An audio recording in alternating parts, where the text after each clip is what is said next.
ونسلم على رسوله النبي الأمين الرؤوف الرحيم الكريم.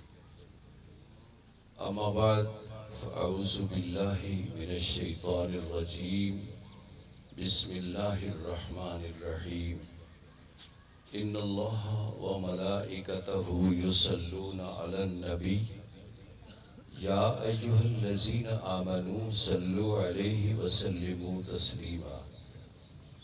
اللهم صل على سيدنا ومولانا محمد وعلى آل سيدنا ومولانا محمد في الأولين والآخرين وفي الملأ الأعلى إلى يوم الدين. انتہائی معزز و محترم میرے پرانے رفیق سفر خطیب العصر حضرت علامہ مولانا احسان رضوی صاحب دامت برکاتہم العالیہ، ہمارے علاقے کی جان آن اور پہچان، اور دیگر تحریک منہاج القرآن کے عمائدین، عہدیداران، ممبران اور شرکائے محفل، آج ہم اپنے برادر محترم اور ہماری تحریک کے روح رواں جناب چودھری محمد اعظم دامت برکاتہم العالیہ کی والدہ مرحومہ مغفورہ کے ایصال ثواب کی محفل میں شریک ہیں. میں نے تو آج ریڈیو پر بھی انہی کے لیے اسپیشل پروگرام 107 سے کیا اور ان کے لیے دعائیں کی ہے. ہم نے 2-3 دن قبل تحریک منہاج القرآن کے زیر اہتمام جو ہماری سالانہ مقام مصطفیٰ کانفرنس چودھری وسیم ہمایوں صاحب کے زیر صدارت ہے، اس میں ہم ان کی صحت کے لیے دعائیں کرتے رہے. لیکن دعائیں کرنا ہمارا فرض ہے، لیکن جو فیصلے تقدیر نے تخت بے نیازی پہ کر رکھے ہیں وہ اور ہوتے ہیں. مولا کائنات مولا علی کرم اللہ وجہ الکریم فرماتے ہیں عرفت ربی بفسخ العزائم، میں نے اپنے رب کو اپنے ارادوں کے ٹوٹ جانے کی وجہ سے پہچانا کہ ہم کچھ کہتے ہیں، کچھ کرتے ہیں، ہوتا کچھ اور ہے.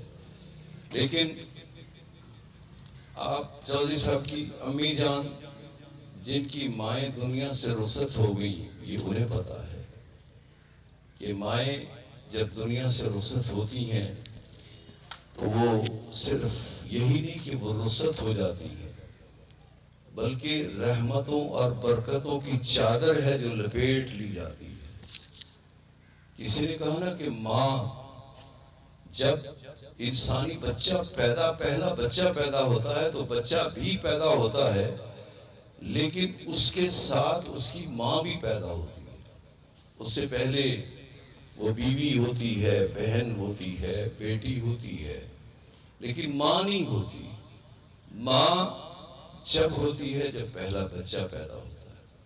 قدرت اللہ شہاب نے شہاب نامے میں لکھا ہے کہ جب میری ماں دنیا سے رخصت ہوئی تو گویا ایسے تھا کہ جیسے میرے گھر کی چھت مجھ سے اڑ گئی، میں بے سایہ بے سر و سامان ہو گیا. اللہ رب العزت نے اور محبوب کائنات صلی اللہ علیہ وآلہ وسلم نے اس عورت کو جو اسلامی تہذیب اور معاشرت ہے اور اسلامی کلچر ہے اس میں عورت کو جو مقام دیا ہے، آج دنیا کی مغربی تہذیبیں اور ادھر ادھر کی دائیں بائیں شرق و غرب کی تہذیبوں میں اور اس سے پہلے بھی عورت کو وہ مقام میسر ہی نہیں تھا جو آقا رحمت امام الانبیاء صلی اللہ علیہ وآلہ وسلم نے عطا فرمایا. اس عورت کو جو جس کو وہ اپنے جوتی کی طرح سمجھتے تھے، ملازمہ سمجھتے تھے، داشتہ سمجھتے تھے، ماؤں کو کھلی منڈیوں میں بیچ دیا جاتا تھا، بچیوں کو زندہ درگور کر دیا جاتا تھا. میرے آقا اس کائنات میں تشریف لائے تو اس عورت کو ماں کا درجہ ملا، بہن کا درجہ ملا، بیوی کا پیار ملا، بچی بیٹی کی شفقت ملی۔ تو حقوق نسواں میں سب سے بڑا حق وہ اپنی ماں کا ہے۔ اگر ہم ماؤں کا سلسلہ، کاش میرے پاس وقت ہوتا، ہم علامہ احسان رضوی صاحب کا بیان سننے بیٹھے ہیں، ان کا بیان سنیں گے۔ میں ان کے اور آپ کے درمیان زیادہ مخل نہیں ہونا چاہتا، لیکن اگر ہم ماؤں اور والدہ کے حوالے سے گفتگو کریں، میں ایک بات عرض کر دوں کہ اللہ رب العزت نے، توجہ کیجیے گا میری بات، یہاں بڑے بڑے پڑھے لکھے دانشور اسکالر بیٹھے ہیں، اللہ رب العزت نے نبوت کے علاوہ اگر کسی سے کلام کیا ہے تو وہ ایک ماں کا مقام ہے۔ نبی کے علاوہ کسی سے رب نے کلام نہیں، چونکہ جب کسی سے کلام ہو جائے رب کا، وہ نبی ہو جاتا ہے۔ نبی اور رسول کے علاوہ اگر کسی سے اللہ ہم کلام ہوا ہے تو وہ ایک ماں ہے۔ وہ کون سی ماں ہے؟ اللہ رب العزت فرماتے ہیں وَأَوْحَيْنَا عَلَىٰ قَلْبِ أُمِّ مُوسَىٰ، جناب سیدنا موسیٰ کلیم اللہ علیہ السلام کی امی جان، چھوٹا سا بچہ موسیٰ، وہ گود میں لیے بیٹھی اور زار و قطار روئے چلے جا رہی ہیں۔ اب اللہ رب العزت پوچھتے ہیں کیوں رو رہی ہو؟ یہ کلام ہو رہا ہے اللہ کا اور نبی کی اماں کا۔ پتہ یہ چلا کہ موسیٰ اکیلے کلیم اللہ نہیں، موسیٰ کی ماں بھی کلیم اللہ۔ اللہ رب العزت پوچھتے ہیں کیوں روئی چلے جا رہی ہے؟ اے رب کائنات، اے رب کریم، ابھی فرعون کے فوجی آئیں گے، 70,000 بچوں کو، بنی اسرائیل کے بچوں کو ذبح کر دیا گیا اس لیے کہ وہ بچہ نہ آئے، اور میرے سامنے آئیں گے، ابھی میرے بچے کو ذبح کر دیں گے۔ اللہ فرماتے ہیں کوئی نہیں، گھبراؤ نہیں، اس کو ایک دریا میں، کسی ٹوکرے میں، کسی بکسے میں، اس کو دریا کی بکھری ہوئی موجوں اور لہروں کے حوالے کر دو۔ یا اللہ، کبھی کسی ماں نے اپنے لخت جگر کو، اپنے لال کو، اپنے جگر کے ٹکڑوں کو کبھی دریا کی موجوں کے حوالے بھی کیا ہے۔ اللہ فرماتے ہیں نہیں نہیں اے موسیٰ کی اماں، گھبراؤ نہیں، یہ بیٹا تیرا ہے، نبی میرا ہے، اس کی حفاظت کی ذمہ داری مجھ پہ ہے۔ نبیوں کا ضامن، نبیوں کا حافظ اور محافظ میرا رب ہے، اور میں جانتا ہوں، ڈال دو دریا میں۔ ہاں، گھبرانا نہیں، وَلَا تَخَافِي وَلَا تَحْزَنِي إِنَّا رَادُّوهُ إِلَيْكَ وَجَاعِلُوهُ مِنَ الْمُرْسَلِينَ۔ اے موسیٰ کی اماں، اللہ کلام کر رہا ہے اپنے نبی کی ماں سے، اے موسیٰ کی اماں، دریا کی موجوں کے حوالے کرنا اس بچے کو تیرا کام ہے، نبی اور رسول بنا کے تیری واپس گود میں لانا میری ذات کا کام۔ اِنَّا رَادُّوهُ إِلَيْكَ وَجَاعِلُوهُ مِنَ الْمُرْسَلِينَ۔ ایک اور ماں کا اگر ذکر کریں تو ایک چھوٹا سا بچہ، دودھ پیتا بچہ، پیاس سے تڑپ رہا ہے، صفا مروہ کی پہاڑیاں ہیں، اور وہ بچہ العطش العطش کی آوازیں ہیں اور تڑپ رہا ہے۔ ماں، یہ بھی ایک نبی کی ماں ہے۔ بچے کو تڑپتا دیکھ کے کبھی صفا، کبھی مروہ، کبھی مروہ، پھر صفا، پھر صفا سے پھر مروہ، مروہ سے پھر صفا، وہ چل رہی ہے۔ اللہ رب العزت فرماتے ہیں یہ ایک ولیہ ہے، نبی کی ماں ہے، اس کا چلنا، اس کا اس طرح آنا اور جانا مجھے اتنا پسند آیا کہ میں نے اس ماں کے قدموں کے تلووں کی طفیل آج کے بعد صفا اور مروہ، جو گمنام پہاڑیاں تھیں، جنہیں کوئی جانتا نہ تھا، جنہیں کوئی مانتا نہیں تھا، جنہیں کوئی پہچانتا نہیں تھا، اللہ فرماتے ہیں وہ چھوٹی چھوٹی پہاڑیاں جو گمنام اور بے نام تھی، اس نبی کی ماں کے قدموں کے تلووں کے طفیل اللہ قرآن میں اعلان فرماتے ہیں، او لوگو ان الصفا والمروہ من شعائر اللہ۔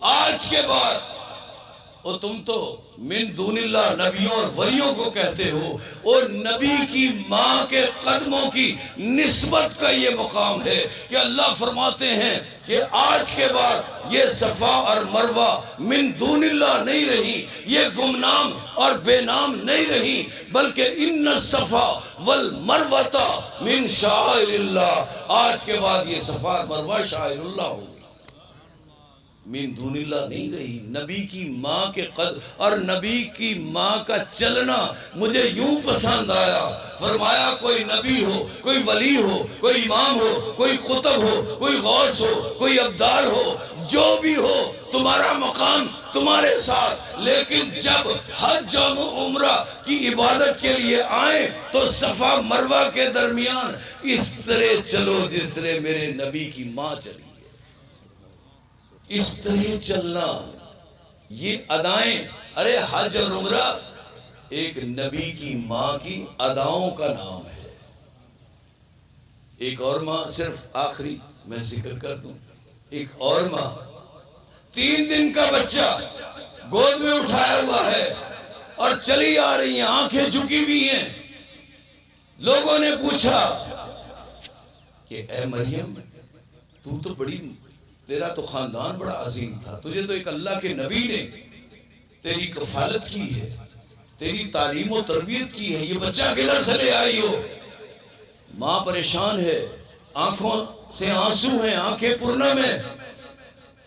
نبی کی اماں بول اٹھی کہ آج میں جواب نہیں دوں گی، یہ بچہ بولے گا۔ 3 دن، کتنا بولو، کتنے دن کا بچہ؟ 3 دن کا بچہ یہ بولے گا۔ وہ کہنے لگے ہمارے ساتھ مذاق کرتی ہو؟ کبھی بچے بھی بولے ہیں؟ فرمایا ہاں، رب کائنات اگر بلانے پہ آ جائے تو بچے بھی بول اٹھتے ہیں، بچہ بولے گا۔ قرآن کہتا ہے کہ جناب مریم صدیقہ طیبہ طاہرہ کی گود میں وہ 3 دن کا بچہ بول اٹھا، قال انی عبداللہ وآتانی الکتاب وجعلنی نبیا۔ او میری ماں مریم صدیقہ کی ذات گرامی، ان کے کریکٹر اور کردار پہ شکوک و شبہات کی انگلیاں اٹھانے والوں، انی عبداللہ، میں اللہ کا بھیجا ہوا بندہ ہوں، اللہ نے مجھے کتاب اور نبوت اور حکمت سے سرفراز کیا۔ 3 دن کا بچہ بولا۔ آخر میں اتنی بات عرض کروں کہ عیسائی کرسچن کمیونٹی، علامہ احسان رضوی صاحب اس کا جواب دیں گے کہ وہ 3 دن کا بچہ، عیسائی کرسچن کمیونٹی ہم احترام کرتے ہیں ان کا، وہ کہتے ہیں کہ جناب ہمارا نبی تم سے اعلیٰ، خدا نخواستہ ہمارا نبی تم سے افضل، کیوں؟ 3 دن کی عمر میں اس نے اعلان کیا انی عبداللہ وآتانی الکتاب وجعلنی نبیا۔ ہمارا نبی وہ جو 3 دن کی عمر میں بولا، اعلان نبوت کیا، اعلان کتاب کیا، ماں کی مریم کی صداقت کی گواہیاں دی۔ تمہارا نبی وہ جو 40 سال تک جس کو پتہ نہیں تھا، نہیں سمجھے گل، 40 سال کے بعد نبوت کا پتہ چلا، نبوت کا اعلان ہوا۔ میں کہتا ہوں نہیں، کرسچن کمیونٹی کے عالموں، پیروں اور احباروں اور رہبان اور پادریوں، تمہارا نبی جس کا ہم عزت کرتے ہیں، جس کا ہم احترام کرتے ہیں، 3 دن کی عمر میں بولا، لیکن ہمارا نبی 40 سال نہیں، 40 مہینے نہیں، 40 دن نہیں، 40 گھنٹے نہیں، 40 منٹ نہیں۔ ارے آپ کی، ہمارا نبی وہ کہ آپ کی ولادت ہوتے ہی آپ حالت سجدہ میں ہیں، یوں زمین پہ ہاتھ رکھے ہوئے ہیں، اپنی جبین زمین پہ رکھی ہوئی ہے۔ جناب سیدہ آمنہ فرماتی ہیں، او لوگو، میرا لال جب مجھ سے پیدا ہوا، خرج منی نور، مجھ سے نور کی شعائیں نکلی، میں نے بصرہ میں گھومنے والے اونٹوں کی نکیلوں کو دیکھ لیا، میں نے کیسر و کسریٰ کے محلات کے کنگرے ٹوٹتے ہوئے دیکھے، میں نے آتش کدہ فارس میں وہ آگے بجھتی ہوئی دیکھی۔ جناب آمنہ فرماتی ہیں، میں نے دیکھا کہ دریاؤں اور سمندروں میں مچھلیاں باہر نکل کے وہ ایک دوسرے کو میرے آقا کے میرے محبوب کی تشریف آوری کی مبارکباد دے رہے ہیں اور آپ سجدے میں ہیں. اور میں نے دیکھا سیدہ فرماتی ہے کہ آپ کے ہونٹ ہل رہے ہیں. میں نے کان جو قریب کیے تو میرے لال کی مجھ سے آواز میرے کانوں سے ٹکرائی. میرا لال کہہ رہا تھا رب حبلی امتی، رب حبلی امتی، اے میرے رب. ارے کہاں 40 سال، کہاں 3 دن، نہیں ولادت کے فوراً بعد میرے آقا اعلان کرتے ہیں رب، اے میرے رب، تو میرا رب، تو میرا اللہ، تو میرا الہ، تو میرا مالک، تو میرا خالق، تو میرا مختار، میں تیرا بندہ. اور میری پہلی پکار، میری پہلی التجا، میری پہلی تمنا، میری پہلی آرزو اور گزارش کیا ہے؟ حبلی امتی، میری امت کو بخش دے. ان جاہلوں سے پوچھو جو کہتے ہیں 40 سال تک نبوت کا پتہ نہ تھا. ارے امتیں نبیوں کی ہوتی ہیں، غیر نبی کی امت نہیں ہوتی. میرے آقا نے ولادت کے فوراً بعد رب کی ربوبیت اور الوہیت کا بھی اعلان کر دیا اور اپنی امت کی بخشش کی دعا کر کے اپنی نبوت اور ختم نبوت کے پرچم بھی لہرا دیے. تو یہ ماؤں کا مقام ہے. کاش میرے پاس مزید وقت ہوتا، میں جناب فاطمہ بنت اسد اور فاطمہ بنت محمد مخدومہ کائنات کا ذکر بھی کرتا، لیکن میں اس سے زیادہ ٹائم نہیں لینا چاہتا. دعا یہی کرتا ہوں کہ رب کریم جناب چودھری صاحب کی والدہ مرحومہ مغفورہ کو کروٹ کروٹ جنت نصیب فرمائے. ان کے صغیرہ کبیرہ گناہ اور خطائیں معاف کر کے ان کو نیکیوں میں بدل دے اور پسماندگان کو صبر جمیل عطا فرمائے. وآخر دعوانا الحمدللہ رب العالمین.